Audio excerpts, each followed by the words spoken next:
Welcome to Brick by Brick, where we speak to younger and older members of the LGBTQIA community, establishing a timeline of the efforts that have brought us this far and looking toward the future at the work that still needs to be done.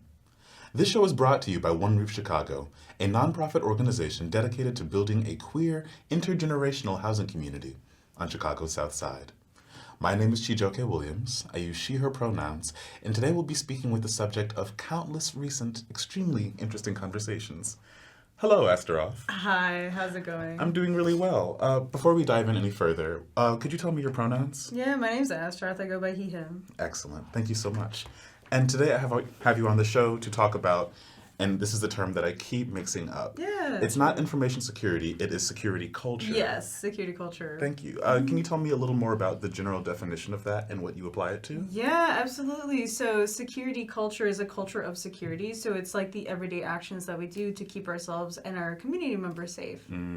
And this might be speaking the obvious for some people, but who are we generally keeping them safe from? Yes. No, that's a very important thing to define all the time, actually. I'm thinking specifically using a framework that activists often use, and often them is the government or the state or white supremacists, whoever is your threat in your threat model. Seems like a lot of those might overlap recently. Recently. Fair enough. It seems like some people are being more brazen about those overlapping. Oh my God, of course. Yes, Yeah. definitely. So what are some strategies that people can implement when it comes to local community or actions or in general when it comes to keeping you safe from any of these varying levels of antagonism? It really depends on what it is that you're doing. But I would say if you're planning an action, I think that's mainly how we look at security culture. If you're planning an action, in a perfect world, everything would be fair, right? So like advocating for freedom or justice, right, would not be a problem. It wouldn't be against the state or the government, but often it is. And so because of that, we often have to be careful about who we communicate our plans to make sure that typically, like, for example, the police don't find out. So, for example, if you want to occupy a street corner, like an intersection, and like block off traffic for a certain amount of time, that's something the police should know about ahead of time in order for it to be effective. You want that to be disruptive. So general security culture tips, like only talk to people about the action who are going to be taking part in it. Use encrypted forms of messaging. So Signal is a big one. Signal is very easy to use. Technically, WhatsApp is also encrypted, but Signal is kind of like the pinnacle. I've heard some people prefer Signal over WhatsApp. Is it, what is around, why is that? I would say, if I understand or remember correctly, Meta actually owns WhatsApp. So Really? the Zuck, owns WhatsApp. So the idea behind encryption is that, especially with Signal, it's kind of tried and tested. Like, Signal does not have access to our messages. Everything is end-to-end encrypted. So essentially, everything is okay, listen, I'm not like a scientist or a digital, but this is the best way I can explain it as somebody who has a working knowledge of it. The information, your messages are scrambled in between endpoints. So if you have your phone, you have the key on your end to be able to read that message. Whoever you're sending the message to also has the key to decrypt those messages, but in between, they are scrambled up and using, yes, exactly, encryption. So, the idea is that WhatsApp actually doesn't have access to your messages, but who's going to trust the Zuck, No one. I'm going to go ahead and say that. I had to think about it for just a second. I think it'd be best not to trust the Zuck. True. Okay, so that is one really seemingly simple but really good way to make sure that people who don't know about actions or things coming up. And I say seemingly simple because, as you and you all might know, recently a very notorious Signal chat kind of Yes. leaked some horrendous information to a journalist that was lucky enough to be lucky enough to be in that it is lucky. situation. Yeah. I A feel basic security culture tip, know who you're messaging. Yes, I was going to say, it seems very basic, but also good. And I think it is important to mention, even in encrypted forms of communication, if there isn't an infiltrator, that actually, none of the encryption applies to that, too. Can we talk about, and I'm sure this is a massive topic, but when bringing people into groups in the first place, we talk about infiltrators there, right? How do you know who to trust in order to plan an event or an action in the first place? Oh, man. That's a question that has an endless amount of answers. And I think actually at this point I'd like to talk a little bit about like the effects of paranoia even. By all means, please. Yeah, I've definitely seen folks, and I've seen it often as the result of like intense amounts of repression, for example, but yeah. I'm sorry, I'm really struggling because there are so many different ways to approach this topic. The place you want to start at is what is your particular action, and for your particular action or what have you, you need to create a threat model. So who are your threats? So for example, in an action where people are planning to be arrested, so people are locking down to equipment at a construction site, for example. Lockdowns often result in arrest, and that's part of it. Like the arrest is planned. So your threat is not quite the police. Like, you don't need to disguise your information or your identity from the state because they're going to have it. But you might want to wear, let's say, a balaclava, otherwise known as a ski mask, maybe during, if there's going to be media, because you don't want white supremacists to see your face and dox you from that, right? So it's like, it's a very particular, right? There's two different threats in that model, like the police and white supremacists, or, extreme rightists. Why am I not, either way, right? These are very different threats that have different, like, methods and methodologies to block them. So first, when you're trying to decide how to vet people into a group, you need to figure out what, for your particular action, are the threats, what are the powers that they have, how can they get to whatever it is that you're protecting, what are you protecting, and how do you protect it. So let's start there. And then next, let's say if the particular action needs a lot of people, so like an occupation, if you want to hold down a space, if you want to occupy City Hall for like a long amount of time, you're going to need maybe hundreds of people. So because this action requires many people, you're going to have a vetting structure that is going to be able to allow for a lot of people, right? And so how do you do that? One model that I've seen as a part of the Line 3 struggle was this fist model. It was this idea that there are many fingers that make an entire fist, but each finger doesn't need to know about what the other finger is doing. Like isolated, but all having similar goals? Yeah. So, for example, there's this major event called the Treaty Peoples Gathering that happened in 2021. And you had folks who were breaking onto the construction site of Line 3, but you also had, many different actors. You had folks who were not breaking into the site, but after the site had kind of been like claimed, coming through and doing like a minor parade. You also had like an action that was happening downtown at the same time. You also had a river blockade that was happening. So there are many different fingers, and they didn't know about what the other fingers were doing. So let's say with the occupation, maybe folks know how they're getting into City Hall, or maybe the more criminalized things that are happening, whatever. Maybe there's wheat pasting or something. And so certain groups know about that, but not everybody knows about it, I think is one way to look at it.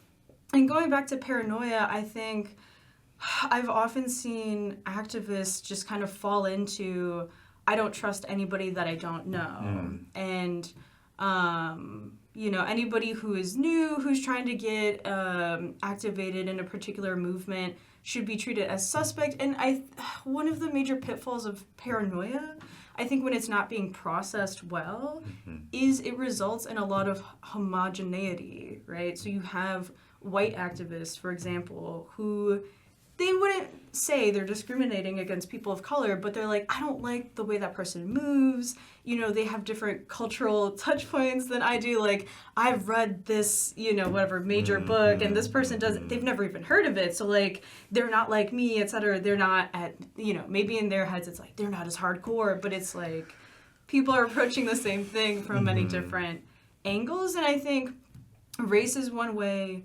class is another. I mean, it goes on, but it is just, and I also see activists over-apply security culture and become too tight when they need to, loosen up and like reach new people. I think especially today with the intense rise of fascism, like there needs to be entry points for more people to join our movements. I was recently at this action for this, whatever. There's a project happening in Chicago, and a lot of people are mobilizing around it. And one of the folks who's like an opponent of the activist was like arguing with me and this other person. We were going back and forth about, is this project good? Is it not good? And he really thinks that it's, this, whatever. He had his opinions on it. And then he was like, any day of the week, you could call me and I'll drive you around my neighborhood and I'll show you why I believe what I believe. Okay. Which is hilarious. I'm actually thinking of taking him up on it. But it is, I just was like, this is where the opposition really beats out leftists because leftists just overall are very insular, and that's just like not the kind of thing we would do. And it's just, it's sort of exciting to see someone, I don't know, approach something in that way. Like, I think we would do much better if we were able to have that sort of, honestly, like tolerance for difference of like, maybe not to the same degree because we're like on opposite poles. Sure. But like being able to see like we disagree on this thing, but I feel like I could move you. And you know what? If I brought you to where I am, if I brought you to my people, my community, like I could change your mind. Obviously, you want to think about that, about who, the level of opposition. Whose car you get in, right? Yeah, well, that's that too. But I mean, that's an energy I wish a lot more of us had. Yeah, okay. I wanted to touch on that a little bit before you gave me the anecdote about the guy. Allow me to stumble through this question. Yeah, for sure.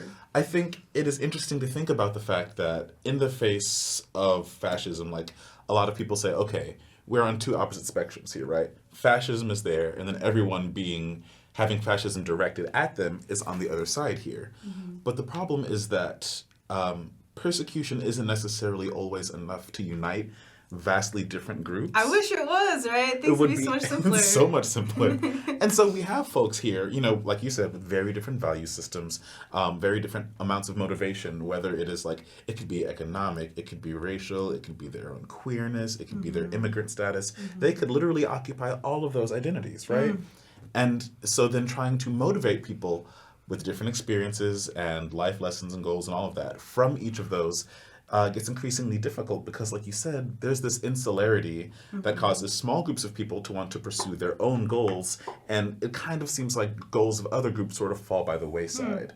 So we end up having folks who are, I don't want to, in general, say leftist, but folks who are having fascism directed at them, wanting to organize, but sort of butting heads to the point that it feels like we don't get to the point of even making action sometimes. Yeah. We're fighting each other so much that the pyramid doesn't have a solid bottom. Whereas it often seems like Republicans or folks on the far right, weirdly enough, hate does seem to unite them pretty darn well. Like they've got a solid pyramid of I don't like you. Yeah. And so how do we get past our small differences, because they really are, at the end of the day, they are very small differences. Yeah. Even if it's just ideology, right? How do we get past that enough to unite together and stand up against the folks who are united in their hate? Yeah. Big question, I know. But I've been thinking a lot about like the role of purity in leftist politics, and I think people desire a level of purity. I also think there's a way that we make critique on the left that I mean is, to understate it, destroying us from the inside. just a smidge. Just a little bit. Right, so like there's a project or an action, and no project or action is perfect, right? So people offer critique. And the critique is centered around maybe a particular marginalized group being left out. I think ideally that critique could be given as like, hey, this left out this marginalized group. In the next iteration of this really impressive action, we could, find ways to include that group. Instead, it's like, yeah, so this was a waste of time because you did not include this marginalized group. How dare you? And we use it to torch the original thing, and we don't want to see other iterations. Yeah. So yeah, I think purity in all its formations is pretty caustic. Yeah. It seems like potentially, because purity, just like perfection, is not something that anyone is ever really going to. It's an ideal. It's not a reality. So it seems like as long as people keep pursuing this ideal, that almost seems like it's distracting from the actual reality of what we're working toward. Yes. No one will be looking toward the real horizon. Just that's really frustrating to think about. And so then, of course, the question becomes, how do we either reprioritize Or, as you were talking about, this FIST model, right? All of these different, specialized cells working towards similar or supporting goals. I then wonder, is it possible to kind of break up all of these differing ideologies and differing backgrounds and approaches to fighting fascism into their own little groups that like maybe communicate with each other to a degree. But it's like if we're going to be isolated or if we're going to cut ourselves off from allies to some extent, can we use that perhaps? Or do you think that that doesn't necessarily fit with the not information security. Security culture. Security culture concepts that you were introducing. Yeah, I think what we're kind of getting into a bit is like diversity of tactics. So looking at a historic movement like the Stop Cop City movement in Atlanta, you had folks who are collecting petitions. You have folks who are going to City Hall. You have folks who are occupying the forest and preventing it from being destroyed in that sense. And even though, maybe I'd characterize the different sort of like thrusts and tactics, there might be a bit of skepticism between one to the other. It is a movement that I feel was able to tolerate great levels of difference. And sometimes people are moving between different tactics too. And I think that diversity of tactics is maybe the core of what made that movement so successful.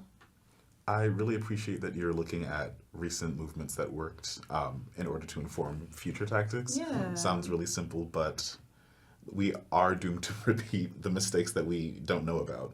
Absolutely. But also we can promise ourselves to repeat the wins that we've had. So that's great. And I guess I want to frame, the Cop City project, maybe it's important to talk about a little bit. There's this major police training facility that was slated to be built in Atlanta. The news about this got out to activists in April of 2021. And so from April of 2021 to, I guess you could say early 2024 or like the end of 2023, folks were resisting this project. And at this point, even though there are ripples of that movement, I think it's mostly kind of like died down. But the Cop City project, the Atlanta Police Training Facility, as I guess they would like to have it called, is being built, and they were able to destroy the parts of the forest that people were protecting. But people were able to delay that by 2.5 years, which feels pretty major to me, and also cost the project, millions of dollars. Excellent. In that delay. Yeah. I love that. I guess one of the last few major questions that I have that feels like we both keep circling around is the amount of resources that go into continuing to push into a successful movement and kind of how long on average folks seem to be able to keep up that amount of momentum and when those things kind of filter out or peter out. I'm wondering if there's a way that you've seen to get folks to continue keeping that momentum and growing it and not just kind of letting it fall by the wayside. Because did you say 4 years? 2.5 years. 2.5 years is still very solid. I've seen so many actions or groups start off very strong with a lot of very intense beliefs and everyone very much believing in what's going on. And then, life happens. Folks have work issues or family or maybe just don't feel as intensely about it when they have more temporal distance from it. But how do we combat these things? Because the Trump administration is still gonna be here. Around for a while. Exactly. Yeah. We just passed the first 100 days or so, and they have done so much. I'm already exhausted. Yeah. Very much so. So how do we keep healing ourselves, giving ourselves the resources we need to not just be exhausted? It kind of seems like they're doing a bit of a blitzkrieg model where they hit us with thing after thing after thing. Yeah. So how to stand up to that? Yeah, Trump doesn't read or know anything about history, but he does seem to be taking that particular thing. I mean, if somebody printed history on the side of a McDonald's Nuggets box, you know what? He might glance at it. You're right. He might. And there's doubts about whether or not he can even read, but I wish I knew who is the person I learned this from. I don't know where I picked this up. But somebody talked about, I guess you could say the choir model of organizing where everybody's voiced together. It sounds one note. And there's so many people that people can drop out, but the note keeps going. So I think it is about healing ourselves for sure. And then it's also about having enough people and having enough capacity within ourselves, but then across our movements to keep it going. Right. And that goes back to our vetting / paranoia, space where it is important to have, like, maybe we don't need particularly a mass movement, but we need a mass of people. We need many people to, yeah, and I mean, it depends on the project, but I don't, the more I think about it, like like campaign that has been really successful, it has or the ones at least I'm inspired by, have a decentralized model where you have folks from like all over the country drawing inspiration. I was just rereading about like the Stop Huntington Animal Cruelty campaign that started in the UK and spread to the United States. And the way it spread from the UK to the United States is not those people came here. They spread like the tactics and ideas. And that was a very successful set of campaigns that happened over a decade where essentially this company called Huntington Life Sciences was torturing animals as as whatever, testing for different, I don't know, like makeup, what have you. So people were fiercely opposing that project. And yeah, because it was a decentralized model, folks in the United States were able to pick up when they had to move some of their operations from the UK, actually because of how successful the resistance was. Wow. Yeah. So I'm wondering if we can, because I sense that we have about 3.5 minutes left. If we could somehow condense everything we've talked about today to 2 or 3 points. I know, that's really pushing it in. Yeah. I think that decentralized model, or decentralizing some of the actions and ideas and things that go on, has to be at least one of those bullet points. That seems like a big part of successful both security and momentum building. Would you have any other, how else would you sum up everything we've talked about? Don't talk about things with people who don't need to know about those things. If we're talking about sensitive information in general, I think that's the main part of security culture. I think paranoia can lead to homogeneity is an important thing to talk about, and a diversity of tactics as well. Yeah. And I know you're a bit of a nerd about all this stuff, so do you have any... Yes, I called you out on TV. Do you have any sources or resources or books or pamphlets or zines that you would recommend to our audience out there? Man, that's a great question. I'm like, what is... Oh, you know what? There's this podcast called Cool People Who Did Cool Stuff, and it talks about cool people who did cool stuff throughout history. And I think it's also another point I want to touch on is it's important to think creatively about our forms of action. And I think the Cool People Who Did Cool Stuff podcast definitely talks about folks who are creative, and I think, our imagination has to often go outside the bounds of what, is socially permitted, right? Like folks who were sitting at lunch counters in the 60s, like, that was not okay, right? Yeah. People fiercely opposed that, had issues with that. And so you have to take that sort of framework into today. Like, what is the version of that I should be doing today? So that's one resource. I think if folks are interested in learning more about security culture and security practices, digital security, there is this project called the No Trace Project that folks can use to find more information. It's a little more specific, yeah. Okay. The No Trace Project and the podcast Cool People Who Did Cool Stuff. Yes. Excellent. Very cool. I'd like to thank you so much for coming on to Brick by Brick today, Astaroth. Thanks for having me. Thank you so much. And are there any last concepts or a weird thing that you want to say to the camera that I can then clip and add to our general Brick by Brick folder? I'm like, what is appropriate to say? So your first few were not appropriate. Yeah, I had to cycle through a few. Fair enough. Yeah. Fuck fascism, you guys. We might bleep it, but I think you all still get the point. You've been watching Brick by Brick. My name's Chijoke Williams. She, her, and we'll see you in a couple weeks. Bye.